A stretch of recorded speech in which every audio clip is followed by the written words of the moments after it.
تو حقیقی طالب علم وہ ہے جو علم کا پیاسا رہتا ہے۔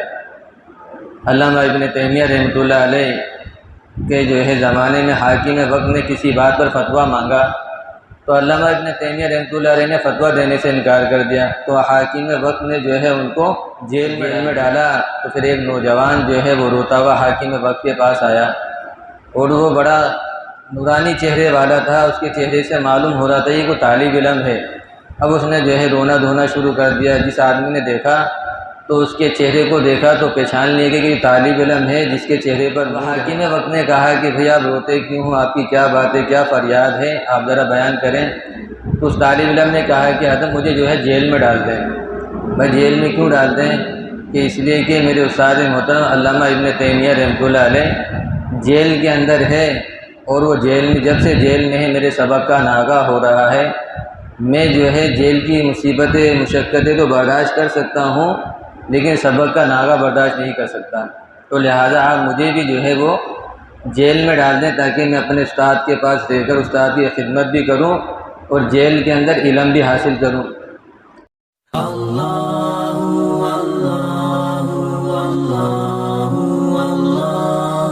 ومن يضلله فلا هادي له ونشهد أن لا إله إلا الله وحده لا شريك له ونشهد أن سيدنا ومولانا محمدا عبده ورسوله أما بعد فأعوذ بالله من الشيطان الرجيم بسم الله الرحمن الرحيم والربانيون والأحبار بما استحفظوا من كتاب الله قال النبي صلى الله عليه وسلم العلم نور أو كما قال عليه الصلاة والسلام صدق الله العظيم وصدق رسوله النبي الكريم اللهم صل على محمد وعلى آل محمد كما صليت على إبراهيم وعلى آل إبراهيم إنك حميد مجيد اللهم بارك على محمد وعلى آل محمد كما باركت على إبراهيم وعلى آل إبراهيم إنك حميد مجيد۔ میرے قابل احترام بزرگ اور عزیزوں، اللہ رب العزت کا احسان و کرم ہے، اللہ کا شکر ہے کہ اللہ رب العزت نے ہمیں ایک بڑے مقصد کے لیے منتخب فرمایا ہے۔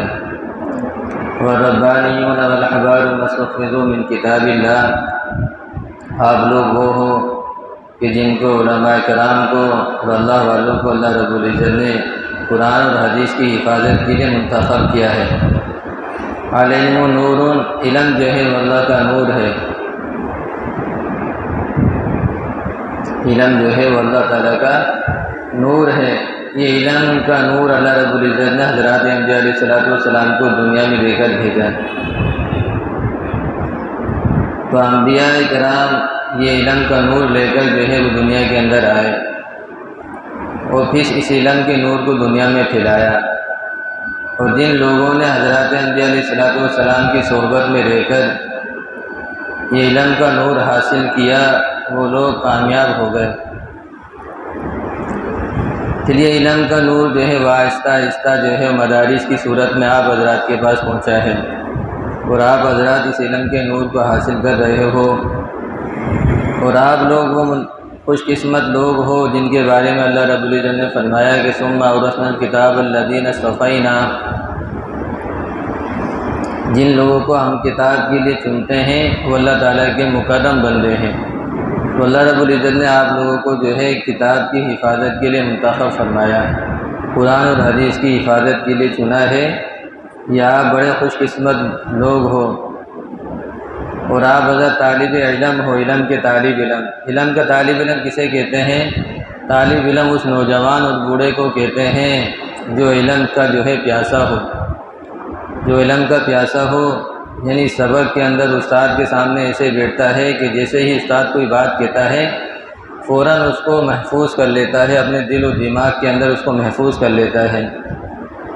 باقی کی طالب علم جو ہے وہ دن رات میں کوئی فرق نہیں کرتا، دن رات اس کے سامنے جو ہے وہ ایک جیسا ہے، دن رات کا کوئی فرق نہیں ہے، نہ وہ دن کو دیکھتا ہے نہ رات کو دیکھتا ہے، صرف وہ صرف محنت کرتا ہے۔ حضرت حسین احمد مدنی رحمۃ اللہ علیہ جب انگریزوں کے خلاف جہاد کر رہے تھے تو دن بھر جو ہے وہ عوام الناس کے اندر کام کرتے تھے، اور رات کو دیر سے فارغ ہوتے اور رات کو طلباء کرام کو پڑھاتے تھے۔ جب دیر سے فارغ ہو کے دارالعلوم دیوبند پہنچتے ہیں تو طلباء کرام نے جو ہے چوکیدار کو کہا ہوا تھا کہ جب حضرت آئے تو ہم کو اٹھا دینا، اور حضرت مدنی رحمۃ اللہ علیہ کا معمول ہے کہ جب آپ آتے ہیں تو مسجد جاتے ہیں اور وضو کر کے نوافل پڑھنا شروع کر دیتے ہیں۔ تو وہ نوافل پڑھنا شروع کر دیتے اور طلباء کرام جو ہے رات کو اپنی کتابیں لے کر پورا جو ہے دور حدیث کا درجہ جو ہے وہ اپنی کتابیں لے کر حضرت کے پیچھے آ کر بیٹھ جاتا تھا۔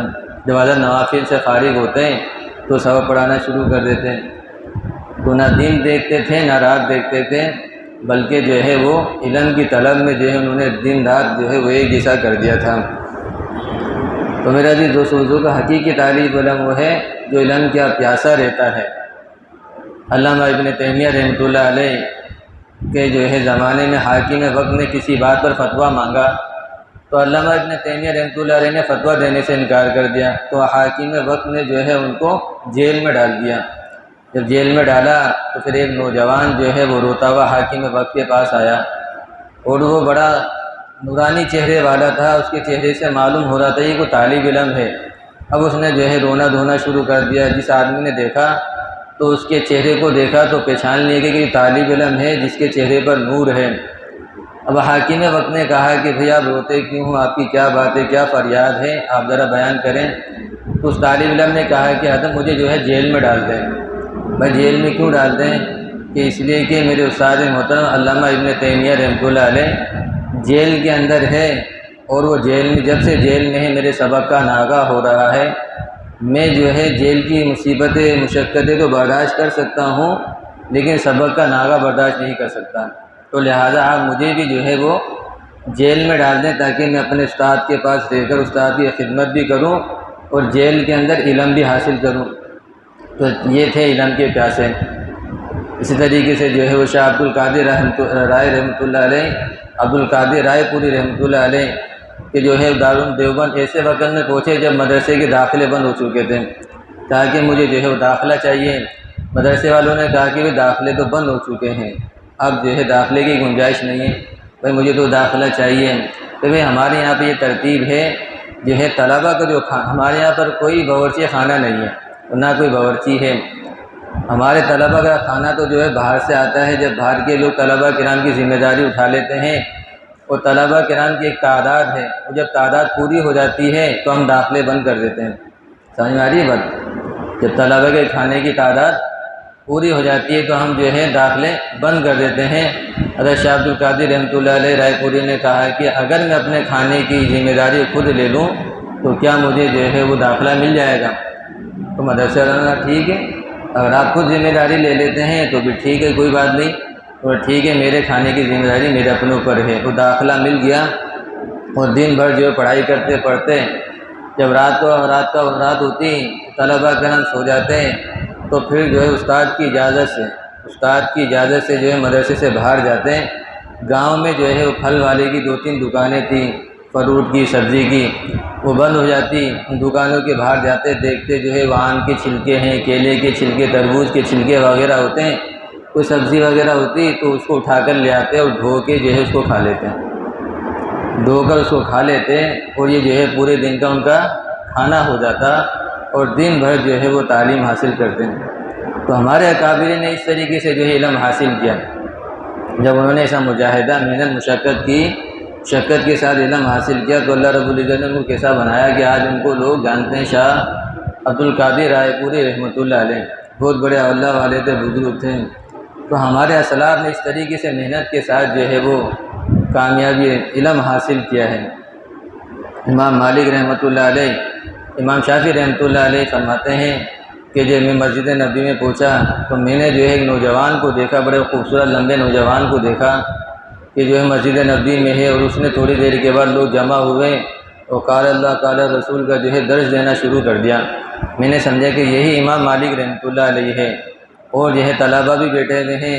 امام مالک رحمۃ اللہ علیہ حدیثیں پڑھا سناتے ہیں، اور طلباء کرام جو ہے وہ حدیثیں لکھتے ہیں۔ اب طلباء کرام کے پاس تو جو ہے کاغذ بھی ہے، قلم بھی ہے، وہ لکھ رہے ہیں۔ اب میں تو جو مسافر آدمی تھا، میرے پاس تو جو ہے کاغذ اور قلم نہیں تھا۔ اب میں نے جو ہے طلبہ لکھ رہے تھے تو میں نے جو قریب سے تنکا اٹھایا اور ہاتھ پہ لکھنا شروع کر دیا۔ کیوں لکھنا شروع کر؟ طلبہ کرام بھی لکھ رہے تھے تاکہ میری ان کے ساتھ مشابہت ہو جائے۔ من تشبہ بقوم فہو منہ، جو جس کی مشابہت اختیار کرے گا وہ اسی میں سے ہوگا۔ تو میں نے جو اپنے ہاتھ پہ لکھنا شروع کر دیا۔ جب مجلس برخاست ہوئی تو امام مالک رحمۃ اللہ علیہ مجھے دیکھ رہے تھے کہ میں اپنے ہاتھ پہ لکھ رہا ہوں۔ انہوں نے مجھے بلوایا کہ آپ اپنے ہاتھ پہ کیا لکھ رہے ہو؟ کہا کہ میں حدیث مبارکہ لکھ رہا ہوں تنکے سے۔ کہا کہ یہ تو بے ادبی ہے۔ کہا کہ حضرت میرے پاس قلم کاغذ نہیں تھا، اس لیے میں نے جو ہے مجبوراً اپنے ہاتھ پہ لکھنا شروع کر دیا، لیکن میں نے حدیثوں کو اپنے دل کی تختی پر لکھ رہا تھا۔ امام مالک رحمۃ اللہ فرماتے ہیں میں نے 100 سے زیادہ حدیثیں سنائی۔ کتنی؟ 100 سے زیادہ حدیثیں سنائی۔ تو امام مالک رحمۃ اللہ فرماتے ہیں اچھا تم اگر اس کو اپنے دل پر لکھ رہے تھے تو تم مجھے آدھی حدیثیں سنا کر بتاؤ۔ تو امام شافعی فرماتے ہیں کہ ان کو آدھی حدیثیں کہی، لیکن میں نے ساری 100 کی 100 حدیثیں اول سے لے کر آخر تک پوری کی پوری حدیث مع سند کے ساتھ تمام حدیثیں جو ہے میں نے سنا دی۔ 100 کی 100 حدیثیں میں نے سند کے ساتھ جو ہے وہ سنا دی۔ کہ کیسے ان کے حافظے تھے، کیسا ان کا علم کا شوق تھا۔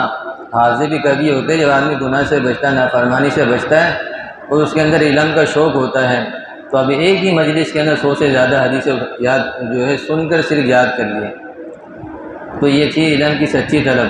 اسی طریقے سے جو ہے امام محمد رحمۃ اللہ علیہ مجھے ایک مجلس میں جو ہے وہ درس دے رہے تھے، دوسری بستی والے آئے، دوسرے گاؤں سے بھی لوگ درس میں آ کر شریک ہوتے تھے۔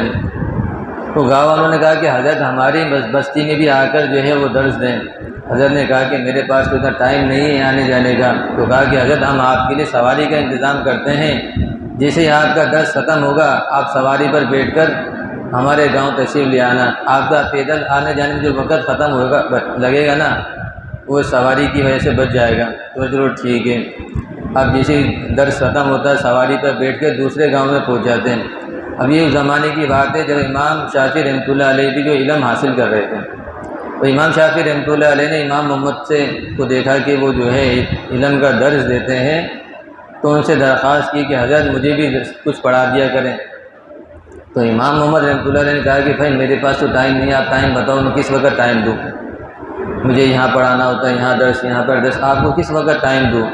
امام شافعی رحمۃ اللہ علیہ نے عرض کیا کہ حضرت جب آپ ایک مجلس سے فارغ ہو کر دوسری مجلس میں جائیں گے، دوسری بستی میں سواری پر سوار ہو کر جائیں گے، تو آپ سواری پر درس دیتے رہنا اور میں آپ کے ساتھ سواری کے ساتھ دوڑتا رہوں گا اور اس دوران میں آپ کا درس سنتا رہوں گا۔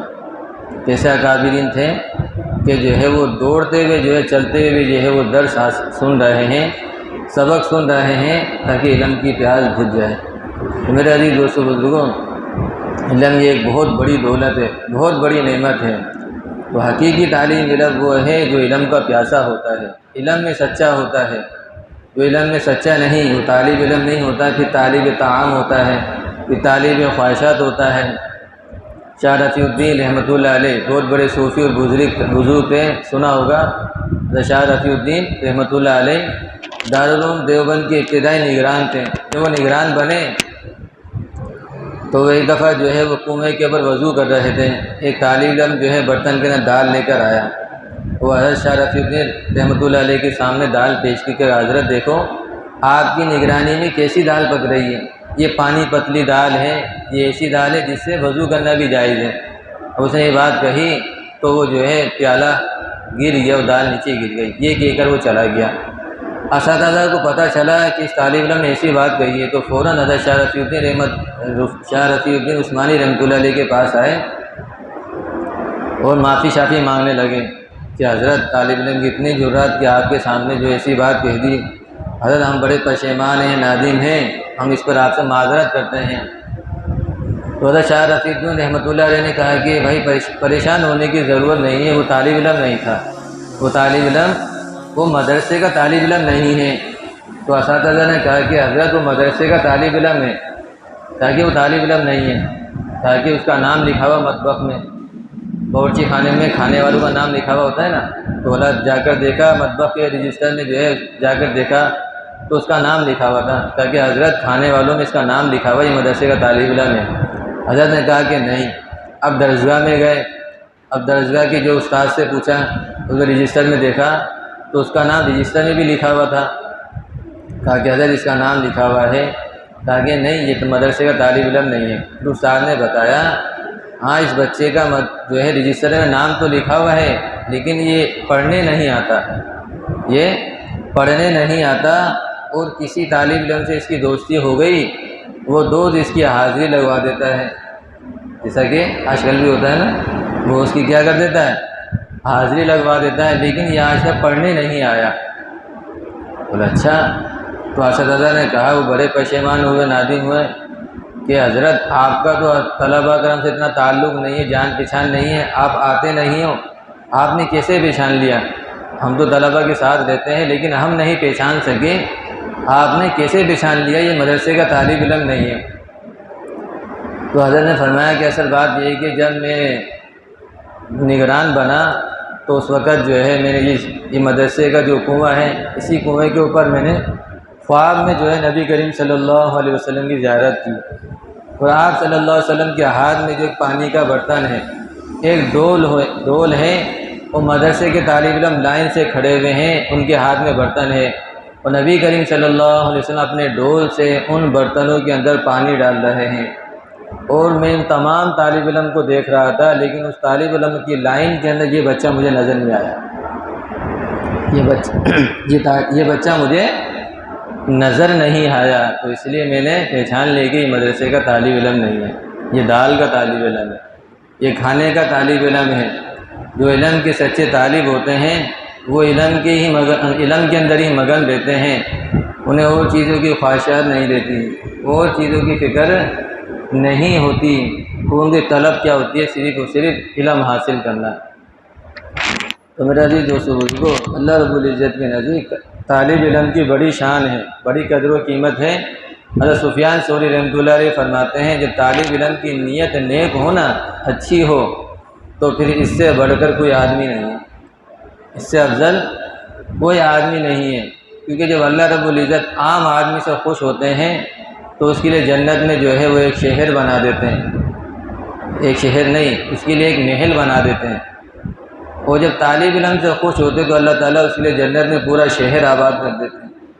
تو طالب علم کی کتنی اونچی شان ہے، کتنی بڑی شان ہے، کتنی بڑی اہمیت ہے، لیکن طالب علم واقعی طالب علم ہو، حقیقت میں بھی کیا ہو، علم کا جو ہے پیاسا ہو، علم کا متلاشی ہو، لیکن وہ جو ہے برائے نام ایک علم حاصل کر رہا ہے، ایک جو ہے بس رسم پوری کر رہا ہے، لیکن مقصد کچھ اور ہے، تو پھر وہ حقیقت میں طالب علم نہیں ہے۔ قاسم نانوتوی رحمۃ اللہ علیہ سے کسی نے پوچھا کہ حضرت آپ بھی عالم دین ہیں، لیکن آپ کی جو بات ہے وہ آپ کے ساتھیوں کی نہیں ہے، آپ کے ساتھی بھی ہیں، انہوں نے بھی آپ کے ساتھ پڑھا، وہ آپ کے ساتھ فارغ ہوئے، لیکن ان کی وہ بات نہیں جو آپ کی بات ہے، آپ کو یہ مقام مرتبہ کیسے حاصل ہوا، آپ کو یہ مقام مرتبہ کیسے حاصل ہوا؟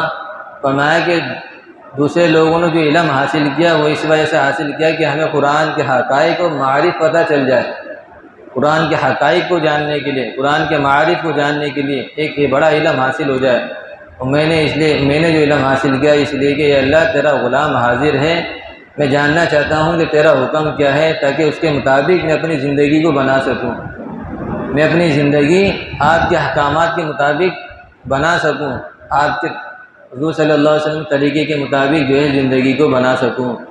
تو یہ ہے علم کا مقصد۔ آدمی علم حاصل اس لیے کرے، وہ پوچھے نا بھائی علم کیوں حاصل کرتے ہیں، کہ اس لیے کرتے ہیں کہ تاکہ علم حاصل کر کے دین کی خدمت کر سکوں، یہ بھی غلط سوچ ہے، بلکہ میں اس لیے علم حاصل کر رہا ہوں تاکہ علم حاصل کر کے اپنی ذات کی اصلاح کر سکوں، اپنے آپ کو صحیح معنی میں چلا سکوں کہ اللہ اور اس کے رسول صلی اللہ علیہ وسلم کا کیا طریقہ ہے، کیا حکم ہے، کیا طریقہ ہے، ہم دنیا میں کیوں آئے، آنے کے کیا مقصد ہے؟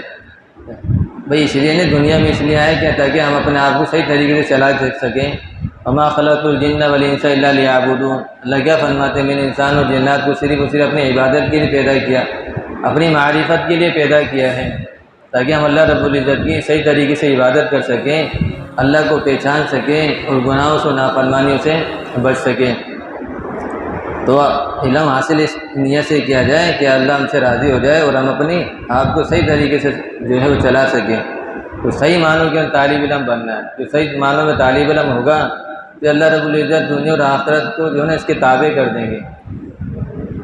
امام بخاری رحمۃ اللہ علیہ نے دیکھو کیسا مجاہدہ حاصل کیا علم حاصل کرنے کے لیے، کہ امام بخاری رحمۃ اللہ علیہ کا جو کھانا ہوتا تھا نا وہ پورے دن کے اندر 7-8 بادام ہوتے تھے، پورے دن کا کھانا 7-8 بادام کھا کے اسی میں گزارا کرتے تھے۔ امام بخاری رحمۃ اللہ علیہ فرماتے ہیں کہ میں نے علم حدیث کے لیے جو ہے کوفہ کے اتنے چکر لگائے کہ میری گنتی سے باہر ہے۔ ایک محدث فرماتے ہیں کہ مجھے پتہ چلا کہ فلاں آدمی کے پاس ایک حدیث ہے اور اس کی سند بہت اعلیٰ ہے۔ وہ حدیث تو میں نے سنی بھی تھی، مجھے یاد تھی، لیکن میرے پاس جو سند تھی وہ تھوڑی طویل تھی، لیکن ایک کسی کے پاس جو سند ہے وہ بہت اعلیٰ ہے۔ میں نے اس حدیث کو حاصل کرنے کے لیے جو ہے وہ تقریباً 1000 میل کا سفر کیا، ایک حدیث کو حاصل کرنے کے لیے۔ کتنا؟ 1000 میل کا طویل سفر کیا۔ تو میرا عزیز دوستو بزرگوں، ہمارے اکابرین نے علم حاصل کرنے کے لیے بڑی محنتیں کی، بڑی مجاہدہ کیا، بڑی مشقتیں اٹھائی۔ جب آدمی محنت مشقت مجاہدہ اٹھاتا ہے نا علم کے لیے، پھر اللہ تعالیٰ اس کو حقیقت میں علم عطا فرماتے ہیں۔ لیکن آدمی اسی رسم پوری کر رہا ہے اور کوئی شوق نہیں، کوئی طلب نہیں، کوئی محنت نہیں، تو پھر جو ہے وہ اس کی مثال ایسی ہے جیسے کمثل الحمار یحمل اسفارا، کمثل الحمار یحمل اسفارا، ایک بس بوجھ اٹھایا ہوا ہے اور عمل کچھ بھی نہیں ہے۔ تو آپ لوگوں کی بڑی شان ہے، بڑی جو ہے اللہ رب العزت کے نزدیک قدر و قیمت ہے۔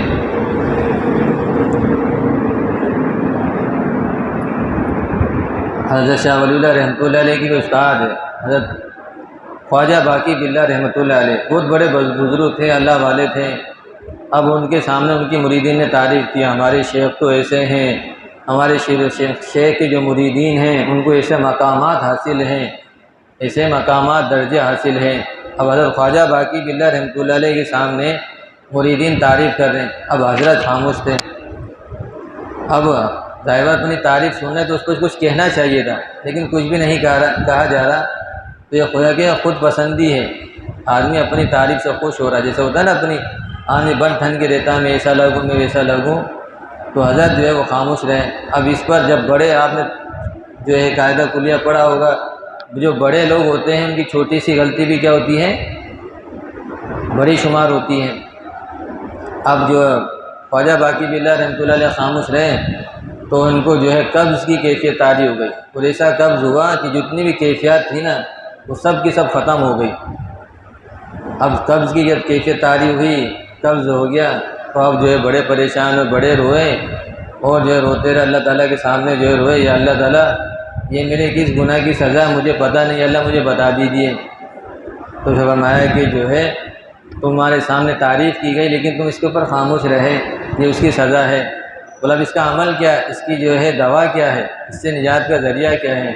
تو اللہ رب نے بتایا کہ قریب میں جو ہے مدرسہ ہے، وہاں مدرسے چلے جاؤ اور وہاں جا کر جو ہے بچوں سے دعا کرواؤ، بچوں سے دعا کرواؤ۔ خواجہ باقی باللہ رحمۃ اللہ علیہ مدرسہ پہنچے، اب مدرسے کے اساتذہ طلباء کرام سب جانتے تھے یہ خواجہ باقی باللہ رحمۃ اللہ علیہ، جو حضرت مجدد الفی ثانی رحمۃ اللہ علیہ کے بھی استاد تھے، بڑے تھے۔ اب جب مدرسے پہنچے خواجہ باقی باللہ رحمۃ اللہ علیہ، تو جب طلباء اساتذہ نے دیکھا تو سارے کے سارے کھڑے ہو گئے۔ فرمایا کہ تمہارا جو اللہ رب العزت کے مقام و مرتبہ ہے وہ میرا نہیں ہے، کہ ایک اللہ والے کو ولی اللہ کو کس کے پاس بھیجا گیا؟ مدرسے کے طلباء کے پاس۔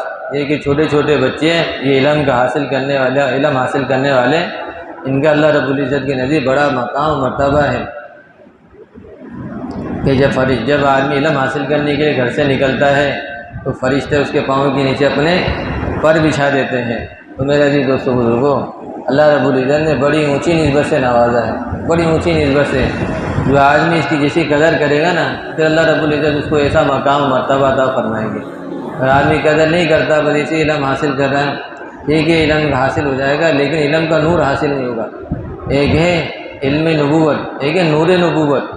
علم نبوت تو کتابوں سے حاصل ہو جاتا ہے، علم نبوت کے مسائل پتہ چل گئے، مسائل پتہ چل جاتے ہیں، کتابیں پڑھ لیتا ہے، لیکن نور نبوت کتابوں سے حاصل نہیں ہوتا۔ نور نبوت اللہ والوں کی صحبت سے اور عمل سے حاصل ہوتا ہے۔ آدمی کے اندر عمل نہیں ہے تو پھر بیکار ہے، عمل سے زندگی بنتی ہے۔ فمن کان یرجو لقاء اللہ، جو شخص چاہتا ہے کہ اللہ رب العزت سے اچھی حالت میں ملاقات کرے، اس حال میں ملاقات کرے کہ اللہ تعالیٰ اس سے راضی اور خوش ہو، تو کیا کرے پھر؟ فمن یعمل، اس کو فمن یعمل عملا صالحا، اس کو چاہیے کہ نیک اعمال کرے۔ نیک اعمال کے بغیر چارہ نہیں ہے، کامیابی نہیں ہے، تو کامیابی عمل کے بغیر کامیابی نہیں ہے۔ ابھی جو علم حاصل کر لیا، علم پڑھ رہے ہیں، کوشش ہو اس کے اوپر عمل بھی کیا جائے، اس پر عمل ہو۔ جب عمل کریں گے تو پھر آدمی کے اندر نکھار آئے گا۔ حضرت خواجہ حضرت سلطان محمود غزنوی رحمۃ اللہ علیہ بادشاہ تھا، وہ بھی وقت اللہ والا تھا ہی، تو ان کو 3 باتیں کھٹکتی تھیں۔ وہ کہتے تھے میں تو سبکتین کا بیٹا ہوں، اور میرا باپ جو بادشاہ تھا یا فوجی کا، میرا باپ جو ہے بادشاہ تھا یا فوجی تھا۔ اور دوسری بات یہ ہے کہ میرے دل میں یہ بات کھٹکتی تھی کہ اللہ رب العزت کے نزدیک سب سے افضل لوگ کون ہیں، سب سے افضل لوگ کون ہیں۔ اور تیسری بات یہ کھٹکتی تھی کہ مجھے حضور صلی اللہ علیہ وسلم کی زیارت کیوں نہیں ہو رہی۔ کتنی باتیں ہو گئی؟ 3 باتیں یہ میرے دل میں جو ہے کھٹکتی تھی۔ سلطان محمود غزنوی فرماتے ہیں کہ ایک دن میں رات کے وقت گھر سے نکلا تو دیکھا کہ ایک طالب علم کسی دکان کی روشنی میں پڑھ رہا ہے، دکان کی روشنی کے اندر پڑھ رہا ہے۔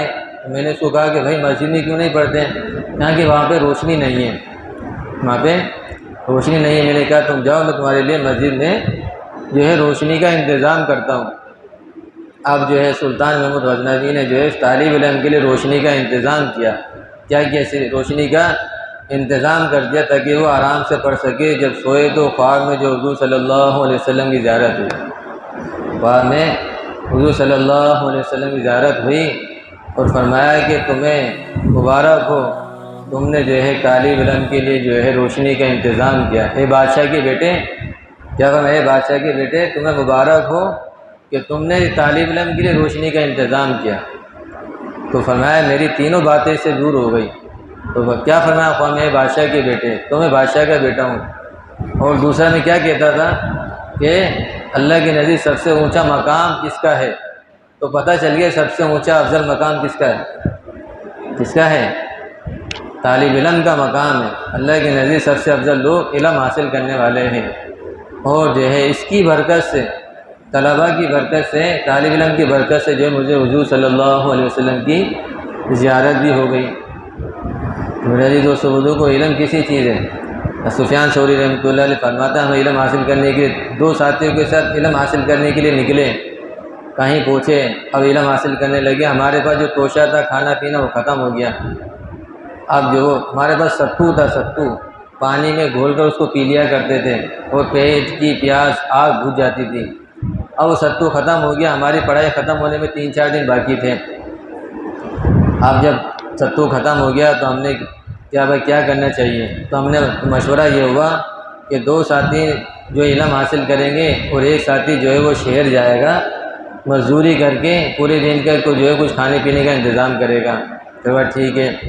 اب 2 ساتھی علم حاصل کرنے لگے، ایک ساتھی چلا گیا مزدوری کرنے کے لیے۔ اب اس نے سوچا میں انسانوں کی مزدوری کیوں کروں، میں اللہ کی مزدوری کیوں نہ کروں۔ اور اس نے جو ہے وہ مسجد میں آیا اور نوافل کرنا شروع ہو گیا۔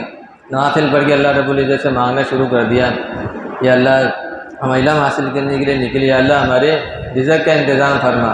یہ سارا دن یہ مانگتے رہے، شام کو پہنچے چلے گئے۔ ساتھیوں نے پوچھا بھائی کیا ہوا؟ تاکہ میں اس ذات کی جو ہے مزدوری کر آیا ہوں جو پورا بدلہ دینے والی ہے، پورا بدلہ دیتی ہے، جو رکھتی نہیں ہے۔ اچھا بھائی، اب وہ انتظار میں رہے۔ پھر دوسرا دن ہوا، پھر 2 ساتھی علم حاصل کرنے لگے، پھر ایک ساتھی مزدوری کرنے چلا گیا۔ اس نے بھی کہا کہ میں اللہ کی مزدوری کرتا ہوں، نوافل کرنا شروع ہو گیا۔ وہ بھی شام کو واپس آیا، تاکہ میں اس ذات کی مزدوری کر آیا جو پورا حساب کتاب دینے والی ہے۔ اب جو ہے تیسرا ساتھی چلا گیا، اب وہ بھی اسی طریقے سے واپس آ گیا۔ اب خواب میں جو ہے وقت کے حاکم کو خواب میں جو ہے وہ زیارت ہوئی، اور ایک بلا آئی اور کہا کہ سفیان ثوری کا خیال کرو، سفیان ثوری اس سے ساتھیوں کا خیال کرو۔ حاکم وقت کی آنکھ کھلی اور فوراً کہا کہ جاؤ تلاش کرو سفیان ثوری کون ہے، اور یہ جو ہے اشرفیوں کی تھیلی لے جاؤ اور یہ ان کو دے دینا تاکہ وہ اپنے کھانے پینے کا انتظام کریں، اور میں بعد میں ان کے لیے اور بھی بندوبست کرتا ہوں۔ اب تلاش کی گئی تو پتہ چل گیا کہیں ایک جگہ پہ سفیان ثوری ان کے 2 ساتھی مل گئے۔ اور کہا کہ یہ بادشاہ نے تمہارے لیے ہدایہ تحفے بھیجے ہیں اور فرمایا کہ میں تمہارے عنقریب تم سے ملنے کے لیے آؤں گا۔ اب وہ دے کے چلے گئے۔ اب سفیان ثوری رحمۃ اللہ علیہ نے کہا کہ ہم تو علم حاصل کرنے کے لیے نکلے تھے، لیکن اب ہمیں بادشاہ اپنے دروازے پر بلائے گا اور ہمیں جو ہے بادشاہ کے دروازے پر جانا پڑے گا لینے کے لیے۔ ہم تو اللہ کے دروازے پہ لینا جانتے ہیں، ہم تو اللہ کے لیے نکلے ہیں، ہم بادشاہ کے دروازے پر کیوں جائیں؟ اور وہاں سے جو ہے وہ تینوں کے تینوں 3 دن بھوکے پیاسے رہے اور اپنی پڑھائی مکمل کر 3 دن میں اپنی پڑھائی مکمل کر کے وہاں سے نکل گئے، لیکن کسی بادشاہ کے دنیا والے کے دربار پر دروازے پر حاضر ہونا شریک پسند نہیں کیا۔ تو اللہ تعالیٰ نے علم کی وجہ سے ان کو کیسا مقام مرتبہ دیا، حاصل ہوا کہ بادشاہ وقت کی جو ہے خواب میں جو ہے بتایا جا رہا ہے کہ ان کی خدمت کی جائے۔ تو میرے عزیز دوستو بزرگوں، تو اللہ رب العزت نے جو ہے بڑی نعمت کے لیے ہمارا انتخاب فرمایا، بڑی علم دین کے لیے۔ تو یہ علم دین بڑا مبارک ہے، اور علم دین جو ہے اللہ تعالیٰ ان کو دیتے ہیں جن کو پسند کرتے ہیں۔ تو یہ علم کا نور جو ہے نا اس برتن میں آتا ہے جو برتن جو ہے گناہوں سے بالکل پاک صاف ہو۔ یہ دل کا برتن اگر گناہوں سے بالکل پاک صاف ہوگا تو پھر علم آخر اس میں جم جائے گا، ٹھہر جائے گا، اور اگر گناہ کرتے رہے تو پھر علم جو ہے ضائع ہو جاتا ہے۔ تو اپنے علم میں پختگی کرنی ہے اور اپنی نیت کو صحیح کرنا ہے، اور اپنے علم جو ہے وہ ذوق و شوق کے ساتھ حاصل کرنا ہے، تب جا کے آدمی کچھ بنے گا۔ تو یہ واقعات آپ کے سامنے ذکر کیا ہمارے لیے عبرت ہے، تاکہ ہم بھی جو ہے اس نیت سے، اچھی نیت سے جو ہے وہ علم حاصل کریں، ذوق و شوق سے حاصل کریں۔ تو والدین نے ہمیں چھوڑ دیا گھر سے، اب ہمارے سے چھوٹے چھوٹے بھی ہوں گے، چھوٹے بھائی بھی ہوں گے، کام کاج کر رہے ہیں، لیکن ہم جو ہے آپ لوگ اتنے بڑے مدرسے کے اندر پڑھنے کے لیے آ گئے، ماں باپ بھی ہوں گے، وہ آپ کی خدمت کے محتاج ہوں گے، لیکن آپ کو علم کے لیے چھوڑ دیا۔ اب ہم علم حاصل کرنے کے لیے آ گئے، لیکن ہم یہاں پر اپنے وقت ضائع کریں تو یہ والدین کے ساتھ، گھر والوں کے ساتھ جو ہے دھوکہ بازی ہے، ناانصافی ہے۔ یہ تو اپنے وقت کو قیمتی بنانا، یہ وقت بڑا قیمتی ہے، یہ وقت بڑا قیمتی ہے۔ یہ وقت جو ہے دارالعلوم دیوبند کے اندر سونے کی تختی لگی ہوئی تھی، اس پہ لکھا ہوا تھا وقت جو ہے سونے سے بھی زیادہ قیمتی ہے۔ وقت ایک دفعہ وقت چلا گیا، جانے کے بعد واپس لوٹ کر نہیں آئے گا، واپس لوٹ کر نہیں آتا۔ تو یہ وقت بڑا قیمتی ہے، ہم اس وقت کو جو ہے غنیمت سمجھیں اور اپنی ساری کی ساری محنت جو ہے وہ علم حاصل کرنے میں ہو، ذوق و شوق کے ساتھ ہو، اور گناہوں سے بچتے ہوئے علم حاصل کریں، اور جو ہے وہ اس کے ساتھ ساتھ جو ہے وہ اللہ رب العزت سے مانگے بھی، دعا بھی کرتے رہیں، اللہ تعالیٰ سے مانگتے بھی رہیں، اللہ تعالیٰ نے جو اپنے علم کے لیے قبول فرمایا۔ دیکھو قبولیت ہو گئی نا تو پھر سارے کام ہو جاتے ہیں، اگر قبولیت نہیں ہے تو پھر مزہ نہیں ہے۔ حضرت اپنے آپ کو قبول کروانا، کیونکہ حضرت ابراہیم علیہ السلام بیت اللہ کی تعمیر کر رہے ہیں، ربنا وجعلنا مسلمین لک ومن ذریتنا امة مسلمة لک وارنا مناسکنا وتب علینا انک انت التواب الرحیم۔ حضرت ابراہیم علیہ السلام بیت اللہ کی تعمیر کر رہے ہیں، اور یہ کیا دعا مانگتے جا رہے ہیں کہ اللہ اس کو ہماری طرف سے قبول فرما، یا اللہ قبول فرما، قبول فرما، بار بار قبولیت کی دعا کر رہے ہیں، بار بار قبولیت کی دعا کر رہے ہیں۔ حالانکہ نبی ہیں اور انبیاء کرام تو معصوم ہوتے ہیں، لیکن بار بار قبولیت کی دعا کر رہے ہیں، اس لیے کہ آدمی جب نیک کام کرے نا تو نیک کام پر نیکی تو مل جائے گی، اگر وہ قبول نہ ہو نا تو اللہ کا قرب حاصل نہیں ہوگا۔ آدمی نیک نماز پڑھتا ہے، اگر وہ قبول نہ ہو تو کیا ہو جائے گا؟ نیکی تو مل جائے گی لیکن اللہ کا قرب حاصل نہیں ہوگا۔ اصل ہے اللہ کا قرب، سجدے والی آیت ہے نا، سجدہ کرتے ہیں اور اللہ کے قریب ہو جاتے ہیں، تو اللہ کا قرب بہت بڑی چیز ہے۔ تو اب قرب کیا چیز ہے؟ جب قرب حاصل ہو جاتا ہے نا تو پھر کیا بندے کا کیا مقام مرتبہ ہوتا ہے کہ بندہ ہاتھ اٹھاتا نہیں ہے، اس کی دعا قبول ہو جاتی ہے۔ بس اللہ کہتے بس ہم نے تیرے دل کی تختی کو پڑھ لیا ہے، اور اس کی دعا قبول ہو جاتی ہے۔ اصل ہے قرب۔ تو اللہ تعالیٰ سے دعا بھی کرنی ہے، مانگنا بھی ہے۔ تو اس لیے نیک کام کرنے کے بعد یہ پڑھنا پڑھانا نیک، اس کو پڑھنے کے بعد توبہ استغفار ہو، اور قبولیت کے لیے اللہ تعالیٰ سے دعا ہو۔ نیک کام کے بعد توبہ استغفار بھی کرنا چاہیے نا، توبہ استغفار ضروری ہے، اور اللہ تعالیٰ کا شکر بھی ادا کرنا چاہیے، اور استغفار تو لازمی ہے، ضروری ہے۔ ہر 24 گھنٹے کے اندر استغفار تو انسان کے لیے ضروری ہے، اور دعا بھی ضروری ہے۔ دعا جو ہے مومن کا سب سے بڑا ہتھیار ہے۔ میرے جی دوستو بزرگ، اگر شوق کے ساتھ علم حاصل کریں گے، گناہوں سے بچتے ہوئے، محبت کے ساتھ، عادات کے ساتھ، مدرسے کی ہر چیز کا ادب و احترام کریں گے، تو پھر اللہ رب العزت اس علم کا جو ہے ہمیں نور عطا فرمائیں گے، پھر اپنے دین کے لیے ہمیں قبول کریں گے۔ اور آدمی قبول ہو جائے گا نا تو اس کا بیڑا پار ہے۔ تمام حضرات، تمام طلباء کے اس پر عمل کی کوشش کریں گے، جو کچھ کہا اللہ تعالیٰ ہم سب کو عمل کرنے کی توفیق عطا فرمائے۔ الحمد حسبی اللہ و نعم الوکیل، نعم المولا و نعم النصیر، حسبی اللہ